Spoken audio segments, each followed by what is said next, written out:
پارلمانترا سوید یا کرد امینه کاکباوه دبیجه او هیوی دکه که سوید خوانخ دست ترکیه پشتا کردین روژ آوای کردستان جی برلده. حکومت سوید جی آلیه کی دخوازه به اندام ناتو آلیه کی دم جی نخوازه دل گوتنا امینه کاکباوه لعرده خیره. چما؟ اجبرکو امینه کاکباوه بدنگ خواه هیشت که اف حکومتنا هیا هل نوشه لسر پیان بمینه و مسئله زانن دنگه به دمه گلکی مهم بو یعنی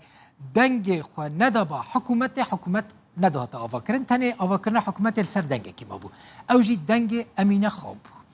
ترکیه به هر آواهی لدجی ویا که سوید دناوا ناتو دا جه بکره و حتی نها ریا ناتو لپیشا سوید گرتیه و نکریه جبو که ریوکه داخوازن ترکیه سویدی هنه چنه او داخواز؟ یک جوان داخوازان اوه که سوید پشتگیری پکه که و یه پگه نکه شخواد سوید جید بیجه او جبره ده پکه که وکر ریخستنه که تروریست بینه وان آلیکاری عسکری و مادیش پکه که و جیه پگه را پیشکش نکرنه لی سوید یه پگه تروریست نابینه او آلیکاری مرووی و لوجیستیکیش بو کردین روژاوای کردستان پیشکش دکه